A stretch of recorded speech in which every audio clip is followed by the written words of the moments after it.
There has been a lot of failure over the past 2 weeks in my experience, a lot more than I want to admit. And although I have a lot of friends I can count on, there's one friend especially I knew had my back. My best friend, Jake. Let's talk about it. What's up, crew? Well, in my opinion, boy, what the hell, boy, you need to ask yourself, why aren't you? Kind of controversial, but I don't think we should. I just broke down crying. You're listening to Free to Grow with Jerome and Baga. New episode every Thursday. Hey crew, welcome back to another Thursday.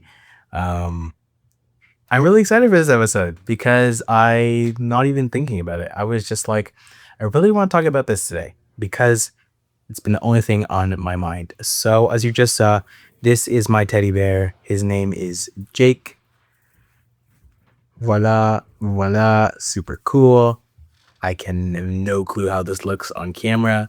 But basically, Jake is the freaking goat. I got Jake when I was super young.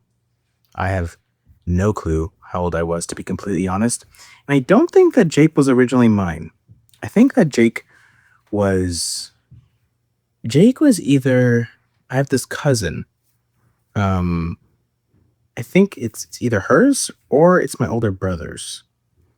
I'm not sure, but I think I stole it from someone. And they were not very happy about it that day. But anyways, I have it now. And I've been having it for a very long time. I want to say, let's say 5. Or maybe like 8. Somewhere in between 5 to 8 years old, I got this. And I've had it since.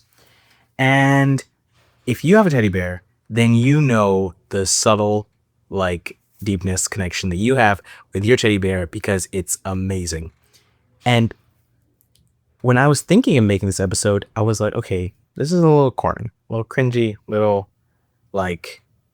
you're an adult now. But I decided to make it anyways because I kind of feel that a teddy bear is one of those things that you can't really, clown, you know? I don't know if that makes sense. But, if I meet someone, no matter how old they are, well, actually, I don't know. For the people I hang out around with, if I see that they have a teddy bear, the only thing that tells me is that, I don't know, they're just honestly, it doesn't tell me that much. Just, I think of them as a little bit of a better person than not having one, but no diss to people who don't have teddy bears or anything. My point is I feel like it's just a universally acceptable thing to have a teddy bear.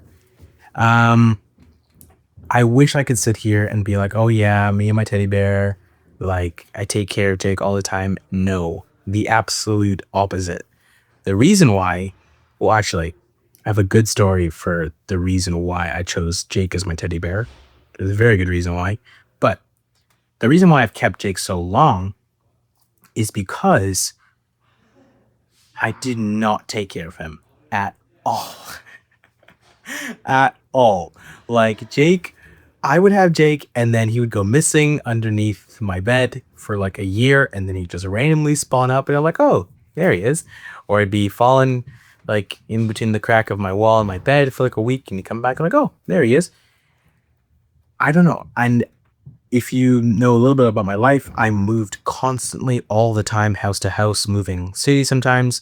And I brought Jake with me every time and he would get lost every single time. And he would always randomly appear on my pillow every single time. It was like me scooping up under the bed and stuff, but I would just randomly find him every single time. And I swear to God, guys, Jake is alive. I swear to God, because I don't understand it. But yeah, I really love this guy. I don't really know what else to say, but there's just a very nice relationship or intimacy I have with this teddy bear because it's definitely been the thing I have owned the longest. Without a doubt. There's no object I have ever had near me or in my possession at all near close to Jake. And also, if you're my siblings watching this, don't attack me. But the thing or person, whatever you want to call it, that I knew was always there for me. That I could always count on, wasn't mad at me. And don't get this wrong, I love my siblings. But random sibling fights that you think are humongous when you're younger. But Jake was always there for me.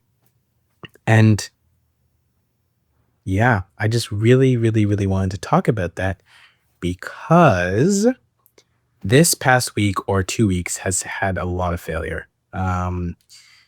It's been in small ways for the most part, but it's really been chipping at me recently. Like I was really good with running for the most part ever since I came to university. And I was kind of starting to slack off a bit. I'm in a long distance relationship with my girlfriend of more than 2 years now, and I was just really missing her, and that was kind of weighing on me a lot. Classes have started to pick up, and so the stress of that has really been weighing on me a lot. Oh my gosh, I went to run club the other day, and essentially they meet at this point. They're just like, okay, we're all gonna meet here, and then we're gonna start running. But I was running late, and essentially like they meet at a point and they split into 3 groups, like the fast-paced group, the medium and slow. It's like a 4-minute pace, 5-minute pace, 6-minute pace. Those are the 3 groups that they run in. So I was just like, okay, the path that they're gonna run along is gonna pass by my house anyways, so I'll just wait for them to get here and then I'll go.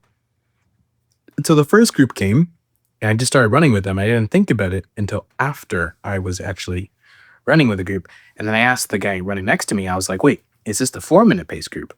And I'm not a 4-minute pace runner. I am more like to run a 5K, I'm more a 5-minute pace runner. If that, more like 5:10. But like on average, I'll run a 5:30. But like if I wanted to like push myself and have like a hard run, I could do a 5:10, 5:50. Anyways, this was a 9K run, and I usually run 5. So I stuck with the group for the first 4 kilometers, and then I was like, oh my gosh, I am literally dying.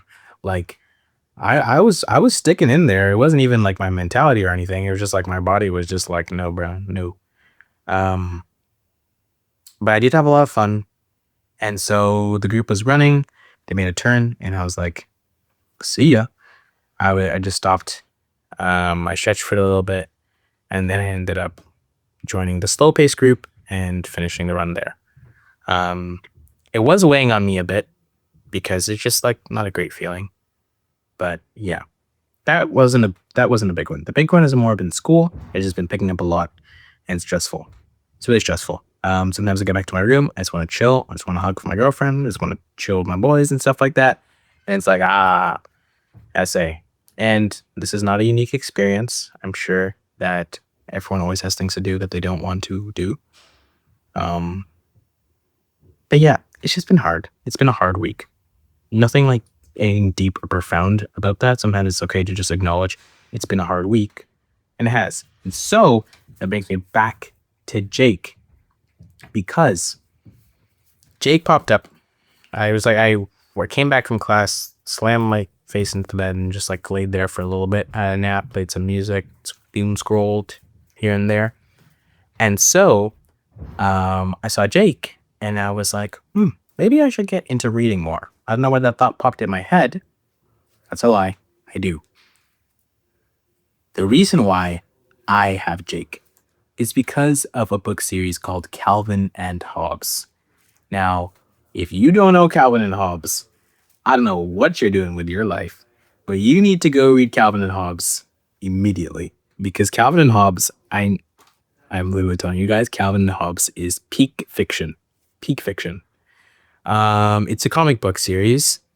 It's about this boy named Calvin, and his best friend is Hobbes. It's an imaginary tiger, you would call him. Jake's actually a lion, but like my young mind didn't care very much. And essentially all they do is they go on a bunch of adventures, and Calvin's a bit of this like rebellious kid who's just always trying to like, mess up some stuff here and there, go down a hill or something like that. Weird stuff. But he would also have these random moments of like profound thought that he would just say out loud. Like there's a panel where he's like, oh, if people stared at the stars more, like I think they'd think about life very differently. Or just like random quotes sometimes. He's just like, why do we go to war? All this kind of stuff, just like random thoughts. And that kind of really stimulated my brain when I was younger. Because in my childhood home, we had this book set, which was huge. It was like, I don't even know how to describe it. Just search up Calvin Hobbes full book set. It's 3 really, really, really big books in a case. And that's the entire series. And I've read the entire Calvin and Hobbes series. And I read it over and over and over and over and over again. And so essentially Hobbes, the tiger, is imaginary, not real there at all. But Calvin is an only child, and Hobbes is his best friend that he goes on all these adventures with. In reality, he's by himself. And a lot of the times I felt that way. And so I would play games with Jake because he was my best friend. And so this week I've been trying to get into reading more. I have this random book that it's called Crier's War, I think. It's really good, actually, so far. But before I started reading Crier's War, I was reading Calvin Hobbes. I couldn't manage to get the physical copy, but I was reading an online version, and I was just so happy. It just like fed my soul. And I realized how much I appreciated Jake, and I was really happy again. I was out of the dumps, ready to hit the library and go chat with my friends and go make podcast episodes and go eat yummy food and all that good stuff. So, yeah, that's all I have for you guys this week. I hope you guys had a really, really, really good week. If you have a teddy bear, go give your teddy bear some love. Tell it that you love it. If you don't have a teddy bear, go get a teddy bear right now. I'm telling you, go start today. Life-changing. So from me and Jake, we will see you next Thursday. Bye, crew.